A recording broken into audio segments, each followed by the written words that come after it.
Hello everybody and welcome to another episode of Genshin Impact. How many PRIMOGEMS can we save in 1 year? Today is the 10th of October 2021. It is week number 49. We are almost done. Basically 3 more weeks. 49, which is this week, 50 next week, 51 the week after, and 52 the week after that, and we are done. And this entire journey of how many PRIMOGEMS we can save in 1 year is completed. Now, just to inform you guys, things are going on in my country, so due to that, we are having power outages at an unfortunate, inconsistent rate and unplannable rate, which means it's very difficult to me to record and make content. So it is pretty late at night while I'm recording this when there is no power outages. And due to that, I have, as you can see, done the dailies already. So there's no dailies for us to do. There's no event going on. The only event right now is the Moon at Merriment, which ends in 5 hours, as you guys can tell, which I have pretty much completed. I'm going to finish this quickly off camera after recording this, and then I'm already done with the other 3 of collecting all the items and getting all the jade emblems as well as chests. We've got all the PRIMOGEMS we can get to them. We've done everything else. We've offered every delicacy to all 3 of these paths, as you guys can see, as well as finished all the challenges in each path. So there's nothing else for us to do there, and nothing I can do on camera. The final event takes about an hour of in-game time, and I cannot record for an hour as it is approaching midnight my time. To be exact, in 5 minutes it will be midnight. So I want to be very quick about this, guys, and just very quickly make a video for the PRIMOGEM count at the end of the week. To do that, I thought I'd do something a little bit different, and by that I mean I need to probably be on land somewhere, as standing on top of a building is probably not a good idea. If I sound a bit different, it's because I'm trying to speak a little bit softer due to the fact that it is 5 to 12, 5 minutes before midnight, and I do live in a complex, or rather apartment building. So what we're going to be doing is we're going to be going to our world, our teapot, and ending the episode for the week in our teapot, just getting all the good stuff, getting the level ups on our characters as well as the money. If there's anything we can buy, I'll be buying more with everything I can, as I'm having more issues currently in the game, trying to level all my characters to level 90 and get all the weapons to level 90 before the end of this journey. Now I'm going to start this episode by going through our world. We got a nice little camp site over here with a musical instrument for Beta to enjoy at her leisure. Beta, of course, is awesome. Hey, look who it is. Your bones are still holding you up then? Of course, Beta. You are fucking awesome. Good morning, Beta. Ah, I see you're raring to go. Good morning indeed. Let's get to it. Hell yeah, Beta. Really love Beta. She's awesome. She's growing on me a lot lately. I don't think I'll play her as her playstyle doesn't match my playstyle, but she's, as a character, has grown on me. Got a little bit of a camping zone here, some rocks and some trees. A very normal place you would set up camp, as we look out over here on the ocean horizon where she really wants to be, where our girl Beta wishes she could be, rather. So we're going to be checking out the rest of what I've done so far. I'm not 100% done with it, guys. I'm a bit lazy as I've reached the max points I need, so there's no reason more. And also the game limiting us on building is annoying me. Like, I want to build so much more. I want to finish the gate here so it's closed off, so it looks like you're entering the zone where the mansion is and the town is. Almost like a little Final Fantasy area which you would enter, you know, just outside the town where you've got these bamboo and rocks, and if you like get through all the little rocks, you find out that it's actually a beautiful little pond with a very cute Barbara. Hi there. Oh, seeing you so full of life puts my mind at rest. Good night, Good Barbara. night. Sweet dreams. She's so adorable. A little bit of a ball here, a hop past them for us. Just a beautiful, beautiful zone. If we move a little bit more this way, you know, I wanted to put a little bit of grapevines along the edge here, almost like a fence with grapevine fences that leads us to our fruit and veg market, as well as our furnace forge where we can forge things, and then a nice little stable type zone with a couple of houses, just relaxing, small little houses where everyone lives and has a good old time, you know, almost like a little central zone, a little well to draw water, easily accessible for all of the locations. Back here I wanted to do something a little bit different. My plan was to have a little bit of like a park type zone, like a little bit of an outing park where we would be able to, you know, play some games like shooting balloons and play with our pastel balls, some benches and tables and chairs and other such things. Put a couple of trees down, put a couple of rocks and bushes down to give it that more natural looking feel. If we head on over this way, we will be able to get to the main mansion, which I'm not going to be going into right now. See, I'm going to put a little bit of like plants here, some rocks and stuff to separate the houses from each other. Here's a little bit of a little log cabin, you know, a little storage log cabin right outside the big mansion. You know, you have your mansion and you got some things you want to store, so you'd store it inside the little log cabin. It makes sense in my opinion. Some trees around the house, you know, small little trees, some big trees right outside, which the kids would use to escape from the balcony through the tree. Going down this way, we have like my beach zone, what I like to feel like is the beach zone, and we come down here, you know, it's a little bit more relaxed, you know. We kind of have like another forge place here at the beach. I don't know why I placed this forge. It feels a little bit out of place. I even placed a little wood pile here. Placed some more things along here like that would be by a forge. Some barrels, some boxes, some wood things. They've got a little light showing you like civilization is this way, and even like a little bit of a fence to kind of start splitting it off from each other. Over here I bought a little bit of a marketplace, you know, a little bit of like a small marketplace, a couple of dining areas and a couple of seats where you can sit.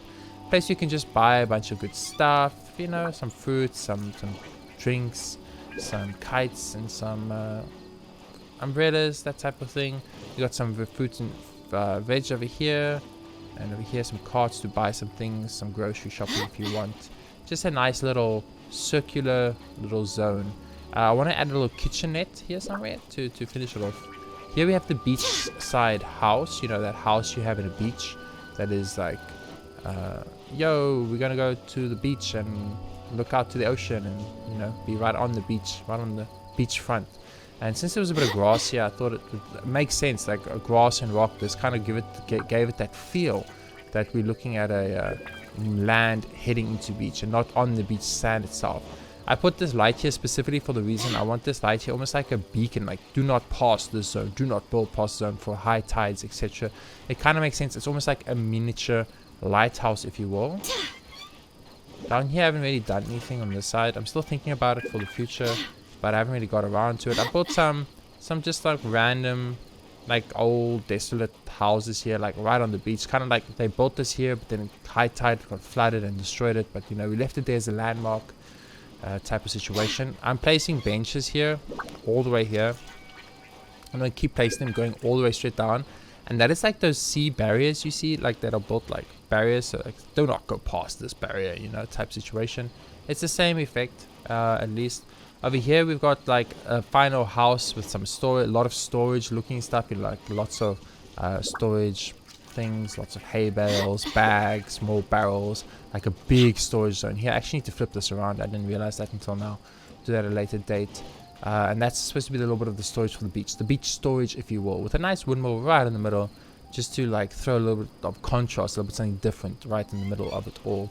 Going through here, I specifically built this like this with the two lamps, the two mountains, and the gate with the two statues saying welcome, you have entered the little bit of like leeway harbor effect, almost like a mini leeway harbor right on the beach side too, with a lot of property, a lot of houses very close knit and close to each other, as you guys can see. Put a couple of buffery things in between, obviously, like these water jars, and I put some trees down, and I put some other things such as these two little buckets of water and thing, and this like little food cart, a bunch of stuff like that, just to like break it. A nice little fountain right in the middle, of course, and then some equipment and gear right over here, just to like kind of give it that feel that this house, the guy comes to this house, he's always doing something, you know, he's always busy. That is the feel I wanted to go for over here. If we head out this way, I've specifically designed this zone to look like a little bit of a hilichurl zone, and I did this with intention, like it wasn't just random. I placed these two hilichurl things here to remind myself to make this hilichurl, because right across the bluff, as you can see over there, there's more hilichurlian things placed over there. So it's meant to be like, it's supposed to be like, that's the hilichurl zone. They got across the water, they started setting up here, but no, civilization was right there, and it stopped, and that is the idea I'm going for here. A lot more building needs to be done, a lot more work has to be done. Yeah, I've got all the stuff, I'm just lazy and I don't really have time, but I'm going to be filling this all up and making it into a beautiful like open world, almost like a JRPG open world, like something you would see in a game. And I'm doing that specifically because I love designing and I love creativity and things like that. I used to, when I was much younger, love playing games like Sims and Civilization and games like that where you could build up your own little towns and things like that. City Skylines, for example, I played quite a lot of that game. I really enjoyed it quite a lot. Age of Empires, those type of games. I just really enjoyed planning and building things. As we come back up here, so we've gone full circle, we're now back at the little park zone, which was the all part of the plan that leads us straight into civilization zone again right here. As we head through here, obviously it takes us back to us. So this one's a little bit harder to navigate than my main account. My main account, I chose the Earthen Peak or Emerald Peaks for leeway, which I feel is more one-dimensional. It's more straight, where the island area is a lot more open and has multiple locations you can go to. So when we go down here, I'm still doing a lot of work here. I have not spent too much time or effort on this zone at all. I'm still working on it definitely. But the goal here is to almost have like a ceremonial type zone. Like, almost like Kamisato Ayaka from Inazuma's idea of she's the ceremonial priestess. And this is where you come for like events and ceremonial things that would take place. That's why it's got an entrance and it's all walled off and sealed off. And you know, we come in here, have some stands up in here. We have lights everywhere. We got statues. We got lots of like greenery and bushes and stuff. And this probably takoyaki stand or a mini ramen stand or whatever you want to call it. It's probably not appropriate, but you know, when you go to these festival things, you will get hungry. We are all still human. I built a little wall around here even. And it's just supposed to be like that. That's why I've got this weird little bonsai effect in the middle, which I need to move a bit more. It actually has to be like right here. Let me just move it up a bit. Bonsai effect surrounded by all these lights. This is supposed to be set up like that. And then what leads to this big building. This is like the main ceremonial building. And this is kind of like a little outposty zone to look out to the ocean and things like that. Very pretty. I wish I could put benches and things in here or anything in here. That would be great, but unfortunately can't. Up there we've got a bunch of more lanterns and a bunch more bushes. It's specifically placed like that once again. I've done this on purpose because I wanted to feel like when you come here, it's supposed to be lit up at night, and it's supposed to be a night thing, alternating between lantern styles as we go to kind of illuminate that like everything is focusing on that point. You know, we've got these things that focus on that point. We've got the lights backing it that's focusing on that point. Everything is supposed to focus on that little building. Like that is the ceremonial type building. Almost like if you wanted to be religious, you know, it might be like a church or something along those lines, or a shrine of some kind where you praise whichever deity you praise. So if we go down here, then as I mentioned earlier, it leads us all the way back to the Hilichurlian zone of the game. I actually like the Hilichurls, and I like Hilichurlian architecture, and I like the Hilichurl zones in the game. I wish there was a little bit more of the Hilichurls. When the Serenity Teapot was being designed, there was a mini game where you could go and there was these cute little Hilichurls that built, and you could build special unique things with them. And I actually found that to be one of the cutest, funnest parts of the games I've had so far. Now, if I compare this to my main account's Hilichurl base, which is massive and is built beautifully and has structure and planning and is amazing, this place looks kind of dead. I haven't not really done much here either, as I've mentioned before. I've started placing some things, but obviously there's still a lot more I need to do. But once again, if you come up here, you can just look across there and be like, oh, I can see the other side where the other Hilichurl things are, as the Hilichurls are progressing on the civilization on the other side. There is a small zone over here where you can place some things, but I haven't really figured out what to do here. So I was thinking about adding a lot of broken and dead things here, almost like a broken fence, an abandoned stone wall in the middle of the ocean, which is a bit weird, but it is what it is. And all of this is supposed to be like there was something here back in the day, but it got destroyed and now there's nothing left. That is the goal I'm going for there. This zone over here, either I haven't unlocked it or I have unlocked it and I just haven't made use of it, but I'm not entirely sure what this is. This island might be accessible, it might not be. I should probably check, which we can actually do right now. See, it's not accessible at all. I don't know what that island's about. But yes, these are those zones. Letter Island, Hilichurlian Island, if you will. If we go back to Mirage Island, is our ceremonial type island. Kind of going for this effect. As you can see, still a lot of work needs to be done, guys. I'm not even close to done, but I will show this off in the final finale series that is coming out at the end of this entire thing. Our beach zone, of course, looking pretty good. Placing some things as we go. That's what I love about this, and I love about placing things like this, is that it's one of those situations where you started with nothing and this is what you now have, and it's just a beautiful reminder that creativity and just like using creativity and placing things and things, we built something out of nothing. It's absolutely stunning. So let's quickly teleport over here. I didn't make any changes, so it's fine. How do I teleport? Just like this. Okay, and now we're back here. So I'm just going to show off the inside of our mansion very, very quickly. It's going to be 5 minutes back. As you can see, when we enter the mansion, it's pretty barren right now. I haven't really done much. A nice little sitting zone with like a chair place and stuff. We have Diona here being all Diona, looking very badass with her saying, "This alcohol is disgusting." Amen, Diona. It's you. All clear. No scent of alcohol on you. I'm happy. Would you like to have a chat with me? I'm actually pretty busy here. Still, I suppose a quick chat won't hurt. Let's do it. I know lots of great topics. Do you chat with other people a lot? Well, the old drunkards try to chat with me all the time. I never answer them, but that's still not enough to shut them up. I always make a point of making them the most disgusting cocktail I can come up with. But they drain every last drop, and then ask for another glass. Ugh! Why do things have to be this way?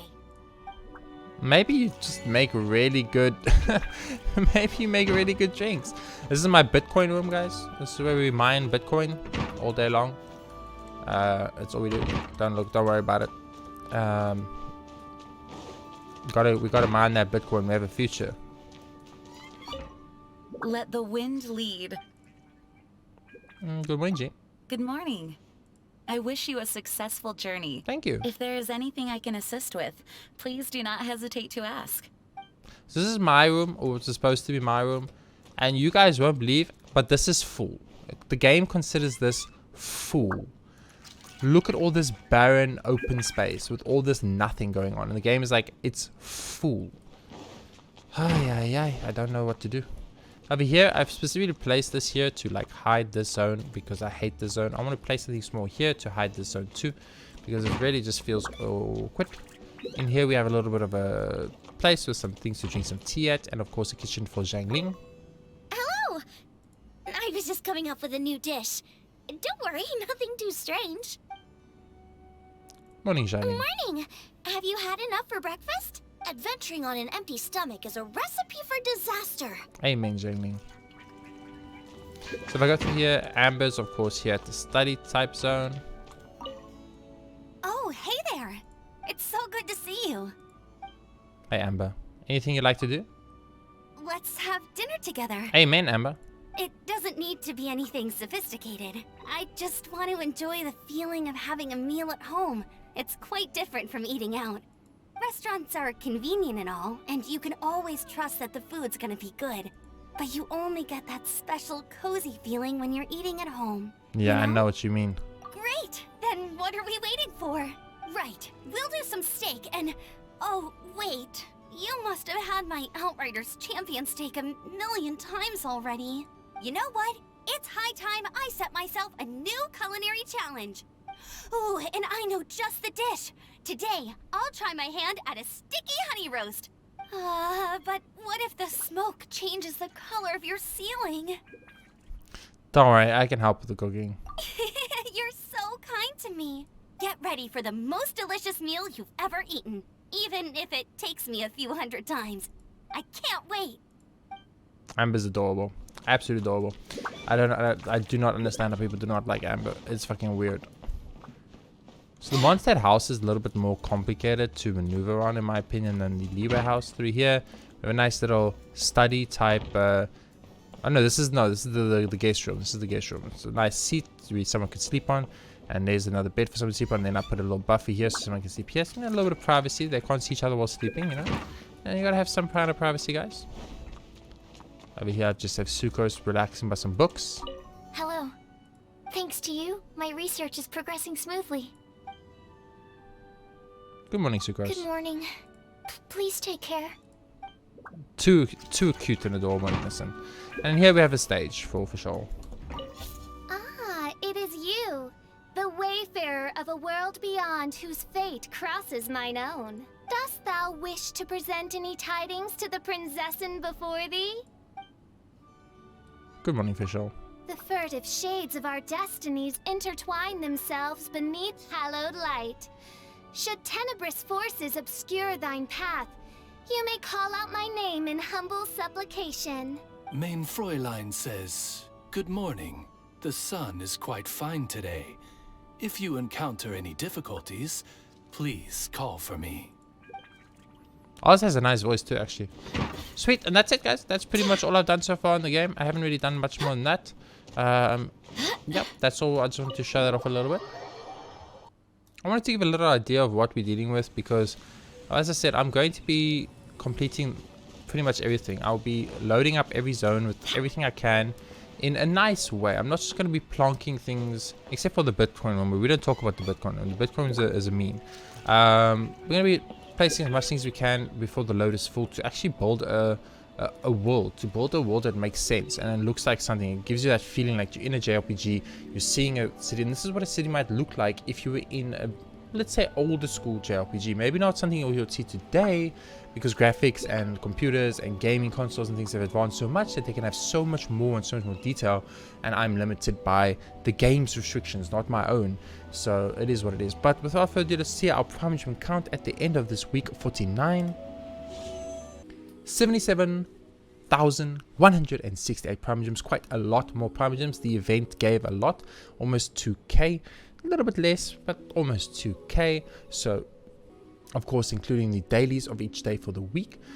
We do have enough for a 10 pull, but as I told you all, we're only going to be doing a 10 pull on the 1st of November or on the 31st of October, depending on how I feel. For now, though, this is going to end the episode. We'll check our shop out as we always do. No Welkin's Blessing renewed. Gene outfit still available, and all crystal top-up still intact. All crystal top-up bonus is still intact, of course, because this is a 100% free to play. How many Primogems can we save in 1 year without spending a single cent? For now, they're on that 77,168 Primogem note. That is the end of this episode. I hope you all enjoyed it, and if you did, I will see you guys next time with more Genshin Impact.